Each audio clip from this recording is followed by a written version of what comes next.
Captain Liton Kumar Das. Hair পর এই যে শান্ত কুমার দাস করছে কি, শান্ত কুমার দাস করছে 3 রান, সে 3 রানে লোড়া মারছে 11 বলে। টেস্ট খেলায় টেস্ট।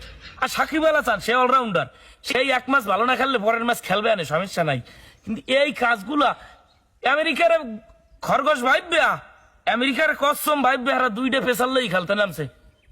দুর্গ পেসার বল ফিনিশিং ওভার খেলেন না, ফিনিশিং ওভার করেন না, কোনো বলার নাই। সেখানে যাইয়ে মাহমুদুল্লাহকে বল দিয়েছে, হোমানে করি অ্যান্ডারসন পিড়াই দিয়েছে। না তোগো লাশ শরম যদি কপালে থাহে, অন্তত পক্ষে বিশ্বকাপটায় একটু জাতির আশাটা রাইস। বিমানে তো আইতে চান বুঝছি, বিশ্বকাপ শুরুর আগেই বিমানের টিকিট কাটবেন, অন্তত পক্ষে ইজ্জতটা লইয়েন। পঞ্চপাণ্ডব থাকলে এতটা চিন্তা করতাম না। পঞ্চপাণ্ডব যে কয় ফিরালে আমরা 2য় রান পর্যন্ত গেছি, এরা তো নেপালের লাগেও হারবে। যে স্কট লই গেছে নেপালের লাগেও হারবে। তো জার্সিটা ফিন দেওয়ার মুখী, জার্সিটা গায়ে দিয়ে খোর মুখে এলিকা পরনে পড়ছি। এটার তলে থাকুকে জার্সি গায়ে দেওয়ার মতো সামর্থ্য এখন আর মন মানসিকতা নাই। এই দলটার লাগে আমরা কাইন্দিয়া মরিয়া যাই। এই দলটা হারলে নিজের গাল নিজের জোতায় দিয়ে পিটাই, এথর নিলে জিয়া জোতায় দিয়ে পিটাই আবার ওগো খেলা দেখতে বই। তোগো কিছু হয় লাডা পর্দার জীবনে হইবে না বাজান। আয় একটা ক্যাপ্টেন হইয়ে কিভাবে 3 রান করো?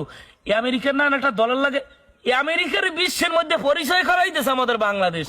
দেখো চেনতাম না, হগুলেও চেনতে না, এই রুমের একটা দল আমাকে পরিচয় করাইতেছে বাংলাদেশ। আসো এখন বাহিয়ালে ওই পয়েন্ট টেবিলের শেষটামাই দেখাল, শেষের লিস্টে বাহিয়ালে আমেরিকা, আমেরিকার জিম্বাবুর উড়ে দিয়ে খাল তলা নিতে চলে যাও বাংলাদেশ। যতদিন আছে হাতুরু সিং, এই বাংলাদেশ দেখবে না কোনো জয়।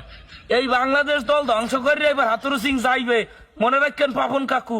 আর পুরো বিশ্বকাপ বিনোদন ভাইদের পেজে খালি চোখ রাখেন। এই বিনোদন ক্রিকেটের বিনোদন টিম নিয়ে, মায়ের দোয়া ক্রিকেট টিম নিয়ে হোমানে বিনোদন চলবে। পাপন কাকুরে বিনোদন দে তার স্কোয়াডের বিনোদন দিয়া বলি তোমার জেতলে তো অবশ্যই বাহাবা দিমু।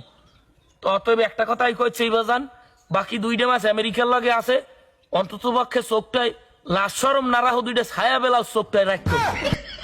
মানে যে এত গালি গালাজ করে, একটু ছায়া বেলা অন্তত পক্ষে রাখতো। পিস আমার শয়তান জানি কুমনের বিশ্বকাপে ঠগলে ফির বিমানের টিকিট কেটে দেশে হাল চাষ করবি, দেশে আইয়ে মাটি কাম করবি, বলতো হাল চাষ করলে কুত্তর বাচ্চা কুত্ত তোরা বিশ্বকাপ খেলতে পারতাম, তুই স্কোয়াডে গেলি না কায় কুত্তরটা, তুই বিশ্বকাপ খেলাইতে যাইতে শান্তর লাগে আয় কুত্তর জাত।